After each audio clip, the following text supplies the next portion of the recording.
विमल, पोलो, जोमा केसरी, हर पल मनाओ केसरी त्योहार। उस सरकारी खजाने की जिसका एक एक पैसा इस देश के गरीब गुरबा और आम आदमी की जेब से आता है। सरकारों के पास कहीं दरअसल कोई टकसाल नहीं है। ये आम आदमी का पैसा है जो टैक्स के तौर पर भरता है। माचिस भी खरीदेंगे तो भी टैक्स देंगे और लिखा होता है माचिस की एक डब्बी पर भी इंक्लूसिव ऑफ ऑल टैक्सेस। लेकिन यही पैसा जो आपका हमारा आम आदमी का पैसा है, सरकारें दोनों हाथ से लुटाती हैं। चुनावी वक्त पर अंधाधुंध पैसा बहाया जाता है। पानी तो दरअसल ये तो बड़ी पुरानी कहावत हो गई कि पानी की तरह पैसा बहाते हैं। वोट खरीदा जाता है लोगों के हाथ में, बल्कि बैंक अकाउंट्स में वो जो डायरेक्ट बेनिफिट ट्रांसफर अब बड़ा एक नया चलन है। बाकायदा खातों में पैसा पहुंचाया जाता है और अभी तक तो दरअसल ये चलन 1000 रुपए, 1500 रुपए, 2000 रुपए तक था। बिहार चुनाव में तो बिल्कुल नई मिसाल बनती हुई दिखाई दी कि 10-10 हजार रुपए बटे इंतहा पार हो गई। शिकायत कर करके थक गए चुनाव आयोग को। और बिहार चुनाव में दरअसल क्या हुआ कि चुनाव से ठीक पहले एक योजना शुरू हुई जिसका कहीं कोई नामो निशान नहीं था। अक्टूबर महीने में योजना शुरू हुई कि भाई सारी महिलाओं को, बिहार की जितनी भी हैं, उन्हें पैसा दिया जाएगा 10-10 हजार रुपए उनके बैंक अकाउंट में। और जैसा मैंने कहा कि सारी सीमाएं तोड़ी गई। चुनाव आयोग की नाक के नीचे आचार संहिता लागू थी, उसके बावजूद पैसा बटा। और वो जो तारीखों पर गौर करना बड़ा जरूरी है ताकि आप समझ पाए कि जो मॉडल कोड ऑफ कंडक्ट है यानी आदर्श आचार संहिता है, उसके तहत आप 1 रुपया जिससे मतदाताओं का मन प्रभावित होता हो, मतदाताओं को लुभाने की कोशिश के दायरे में अगर कुछ बात आती है तो आप 1 भी रुपया नहीं बांट सकते। यानी किसी मतदाता को, यहां तक कि किसी मतदाता को अपनी गाड़ी में बैठाकर कोई अधिकारी, कोई नेता पोलिंग बूथ तक नहीं ला सकता। इतने कड़े नियम और इतने कड़े कायदे हैं, बावजूद इसके 10-10 हजार रुपए बांटे गए चुनाव आयोग की नाक के नीचे। आचार संहिता लागू हुई 6 अक्टूबर को, जिस दिन चुनाव की तारीखों का ऐलान हुआ उस दिन भी पैसे गए। फिर आचार संहिता लगने के बाद 17 अक्टूबर को पैसे गए, 24 अक्टूबर को गए, 31 अक्टूबर को गए। और जिस दिन पहले चरण का मतदान हुआ, मैं बिहार का स्पेसिफिक जिक्र कर रही हूं ताकि समझ पाए आप। पहले चरण का मतदान हुआ 6 नवंबर को और 7 नवंबर को फिर पैसे गए। 11 नवंबर को दूसरे चरण का मतदान होना था कि भाई महिलाओं का कल्याण करना है। ये महिलाओं का कल्याण 20 साल से जो सरकार वहां पर चल रही है, मुख्यमंत्री नीतीश कुमार है, 20 साल से महिलाओं का कल्याण नहीं याद आया। अब आप अंदाजा लगाइए कितनी महिलाओं को पैसा गया होगा बिहार में। बिहार में वोटर थे 7 करोड़ 42 लाख और सिर्फ 6 अक्टूबर तक का आंकड़ा मैं आपके सामने रख रही हूं, सिर्फ 3 किश्तों का। उसके बाद बहुतेरी और भी किश्त गई। सिर्फ 6 अक्टूबर तक 1 करोड़ 21 लाख महिलाओं के खाते में पैसा जा चुका था, 10,000 रुपए। 7 करोड़ 42 लाख वोटर थे बिहार में, यानी हर 7वें वोटर के अकाउंट में पैसा पहुंच गया था। भाई किसी और को वोट क्यों देता दिखेगा वो वोटर। और तुनतुनी बजाकर, बीन बजाकर थक गए विपक्ष के नेता कि भाई ये तो खुले तौर पर धनतंत्र का, मशीन तंत्र का इस्तेमाल हो रहा है। नहीं जागा चुनाव आयोग, आंख पर पट्टी बांधकर सोता रहा। ठीक यही महाराष्ट्र में हुआ। और बल्ले बल्ले दरअसल ये जो चुनाव हुआ, 20 साल की एंटी इनकम्बेंसी के बावजूद बिहार में एनडीए को छप्पर फाड़कर वोट मिले।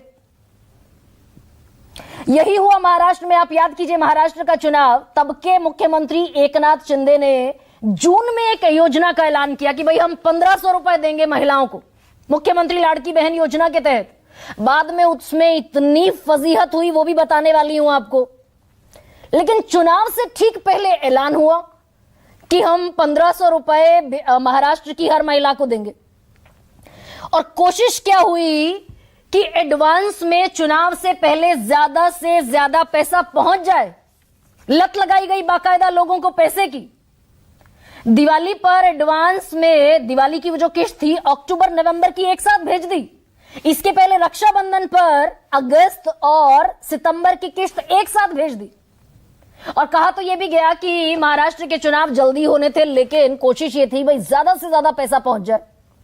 4-5 किश्तें कम से कम जब तक वोटर के हाथ में नहीं होंगी तब तक वो आपके फेवर में वोटिंग नहीं करेगा। ये गणित बैठाया महाराष्ट्र सरकार ने बाकायदा।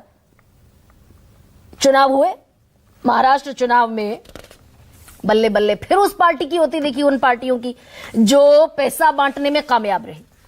अब और हर बार हमने ये सवाल पूछा कि ये रिश्वत है, ये घूस है, क्योंकि अपने चुनाव आयोग के नियम इस बात की इजाजत नहीं देते। और इसी देश में हुआ, राजस्थान में अशोक गहलोत ने मुख्यमंत्री स्मार्टफोन योजना लॉन्च की थी चुनाव से ठीक पहले 2023 में। चुनाव आयोग ने कहा कि मतदाताओं को लुभाने की कैटेगरी में आता है, इसको तुरंत प्रभाव से बंद करना पड़ेगा, आप इसको बिल्कुल जारी नहीं रख सकते। और ऐसे और भी बहुत सारे एग्जाम्पल हैं जो मैं अभी देने वाली हूं आपको। अब आज इसका जिक्र इसलिए कर रहे हैं कि क्या दरअसल फजीहत इतनी हो गई चुनाव आयोग की कि इज्जत बचानी भारी हो गई और बड़ा मुश्किल में चुनाव आयोग की क्रेडिबिलिटी, साख, इज्जत दिखाई दे रही है क्या? क्योंकि महाराष्ट्र में फिर से चुनाव है नगर निगम के, और फिर से दरअसल ये पुलाव बांटने की कोशिश हुई क्योंकि महाराष्ट्र के जल संसाधन मंत्री गिरीश महाजन ने 7 जनवरी को ऐलान किया। अभी 15 जनवरी को वहां 29 नगर निगमों में वोटिंग होनी, 15 जनवरी को। 7 जनवरी को ऐलान ये हुआ कि वो जो लड़की बहना योजना का पैसा है हम इकट्ठा एडवांस में दे देंगे। नवंबर का पैसा तो गया था दिसंबर में, दिसंबर का पैसा जाना था जनवरी के आखिर में। तो प्लान क्या बनाया, ये राजनेताओं का खेल समझिए दरअसल कितना महीन गणित लगाते हैं। प्लान ये बनाया कि जो दिसंबर का पैसा जनवरी के आखिर में जाना था उसे भी जनवरी की शुरुआत में मकर संक्रांति से पहले 14 जनवरी तक दे दिया जाए, और जो जनवरी का पैसा फरवरी में जाना था वो फरवरी का पैसा भी 14 जनवरी तक इसी किश्त के साथ एडवांस में अकाउंट में पहुंचा दिया जाए, ताकि अब क्योंकि महाराष्ट्र में नगर निगम के चुनाव दरअसल साख का सवाल है, सबसे बड़ी नगर पालिका है मुंबई की इस देश में, वहां जो जीता वही सिकंदर, और इसीलिए सारे गठबंधन भी आपस में तहस नहस हो रहे हैं। तो प्लान यह बना कि भाई सारी जो किश्तें हैं वो 2 किश्तें कम से कम एडवांस में दे दी जाए। तो महाराष्ट्र कांग्रेस के कान खड़े हुए, हालांकि कान तो खड़े हुए थे दिल्ली में अरविंद केजरीवाल के भी, जब प्रवेश वर्मा पैसा, कंबल, जूते और चश्मे और जाने क्या क्या और 1100 रुपए बांटते दिखाई दिए थे। यहां चुनाव आयोग कंबल ओढ़कर सोता रहा। बड़ी जिम्मेदारी से यह बात कह रही हूं। बिहार में नींद नहीं टूटी, महाराष्ट्र में नींद नहीं टूटी। अब महाराष्ट्र कांग्रेस के नेता पहुंच गए चुनाव आयोग कि भाई ये सामूहिक रिश्वत है, आप पैसा नहीं बांट सकते, आप ही का गणित और आप ही के कायदे कानून कहते हैं। ये महाराष्ट्र कांग्रेस के महासचिव संदेश कोंडविलकर, इन्होंने चिट्ठी लिखी चुनाव आयोग को कि ये सामूहिक सरकारी रिश्वतखोरी है और सरकार दरअसल खुले तौर पर आचार संहिता का उल्लंघन कर रही है, क्योंकि वहां भी आदर्श आचार संहिता लागू है। अब चुनाव आयोग अपनी इज्जत बचाने की कोशिश में दिखा क्या, क्योंकि चुनाव आयोग ने कहा एडवांस आप नहीं दे सकते, इसकी खुले तौर पर मनाही है, नहीं दे सकते।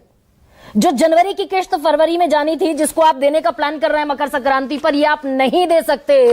हां, दिसंबर की किश्त आप जरूर दे सकते हैं।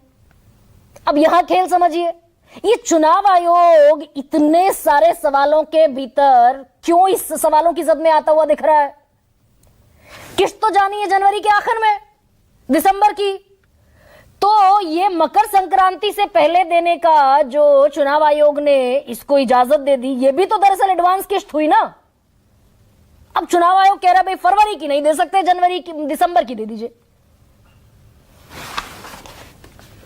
तो खेल दरअसल इतना गहरा है कि फिर इस पर बयानबाजी शुरू हुई। सबसे पहले मैं बयान सुनाती हूं आपको कि ये नगर निगम के चुनाव इंपॉर्टेंट कितने हैं कि चुनाव आया और पुलाव बटा। सुनिए जरा। लड़की बहन का ये जो इंस्टॉलमेंट था पिछले 3-4 महीनों से रोका था क्योंकि उनको चुनाव के दौरान ही देना था। विरोध अभी लड़की बहन योजना को जिन्होंने विरोध किया है उनको हमारी लाडली बहन बराबर उनको सबक सिखाएगी, घर पे बिठाएगी। कि लोक की हार हुई है और तंत्र की चुनाव में जीत हुई है। जनतंत्र को इन लोगों ने धन तंत्र और मशीन तंत्र बना दिया है। अब महाराष्ट्र में तेजस्वी यादव हालांकि बहुत लंबे वक्त बाद नींद से जागे, छुट्टियों पर थे शायद, लेकिन महाराष्ट्र में ये जो 1500 रुपए दिए जा रहे हैं कि भाई एडवांस दे दो, सब दे दो, लग रहा है पता नहीं कहां से बाबा आदम के जमाने का खजाना गड़ा हुआ है वो महाराष्ट्र में निकल आया है। सब बांट दो, चुनाव जीतना है तो सरकारी खजाना खोल दो। लेकिन इसी 1500 रुपए पर महाराष्ट्र में बवाल और फजीहत इतनी हो चुकी है कि कहां 2.5 करोड़ महिलाएं बेनिफिशियरी थी और जैसे ही चुनाव खत्म हुए ये महिलाएं घटकर रह गई 2 करोड़ 5 लाख। 45 लाख महिलाएं कहां चली गई बेनिफिशियरी के लिस्ट से किसी को नहीं पता। और कहां तो चुनाव जीतने के तुरंत बाद 2100 रुपए देने थे, कहां देवेंद्र फडणवीस कहते दिखाई दिए कि भाई ये घोषणा पत्र तो 5 साल का है, we are not bound to execute it in the first year after election. Ajit Pawar कहते दिखे हमने कोई वायदा ही नहीं किया था 1500 के बाद 2100 करने का। यहां तो वित्त मंत्रालय की हालत खराब है महाराष्ट्र में।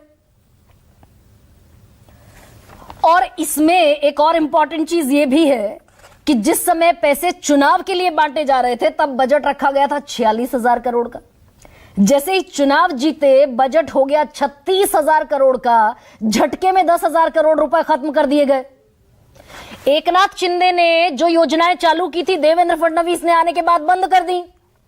मुख्यमंत्री तीर्थ दर्शन योजना बंद कर दी, शिव भोजन थाली योजना बंद कर दी, आनंदाचा शिधा योजना बंद कर दी। एक का 30 करोड़ का बजट था वो बंद, एक का 1300 करोड़ का बजट था वो भी बंद, एक का 602 करोड़ का बजट था वो भी बंद। और जितने वादे किए थे महाराष्ट्र में सरकार ने कि भाई किसानों की कर्ज माफी करेंगे, आज तक उसका कोई नाम लेवा नहीं है। 15,000 रुपए साल मिलना था किसानों को सम्मान के तौर पर, नीलबटा सन्नाटा है। एमएसपी पर 20% की सब्सिडी मिलनी थी, वहां नीलबटा सन्नाटा है, क्योंकि बजट नहीं है। दरअसल कर्ज में डूबी हुई है महाराष्ट्र सरकार, लेकिन पैसा देंगे एडवांस में। अब यहां सवाल यह है कि चुनाव आयोग दरअसल ये खेल कर रहा है क्या? बिहार में पैसे बढ़ते रहेंगे, चुनाव होता रहेगा, महाराष्ट्र में पैसे बढ़ते रहेंगे, चुनाव होता रहेगा, दिल्ली में पैसे बढ़ते रहेंगे, चुनाव होता रहेगा, झारखंड में पैसे बढ़ते रहेंगे और चुनाव चलता रहेगा। और जब समझ में आया कि भाई ये किरकिरी थोड़ी ज्यादा हो गई, इज्जत ज्यादा दरअसल उछाली जाने लगी, तो अब ये चेहरा बचाने की कवायद के तौर पर कह रहे हैं कि भाई एडवांस तो नहीं दिया जा सकता। तो ये जो 14 जनवरी को मिल रही है किश्त, ये भी तो दरअसल दिसंबर महीने का जनवरी के आखिर में मिलने वाला एडवांस ही है ना। सामूहिक रिश्वत भी मान रहे हैं आप पैसे को, खुले तौर पर बांटे जाने को, और दरअसल उसे होने भी दे रहे हैं। ऐसे में आपके सामने रखती हूं आज का सबसे बड़ा सवाल। महाराष्ट्र चुनाव में नहीं बटेंगे पैसे, आयोग को ये होश आया कैसे? और दूसरा सबसे बड़ा सवाल, बिहार चुनाव में बंटते रहे 10,000 और सोते रहे लोकतंत्र के पहरेदार। और सबसे खास मेहमान आज इस चर्चा में मेरे साथ जुड़ रहे हैं farmer CEC chief election commissioner OP Rawat, BJP से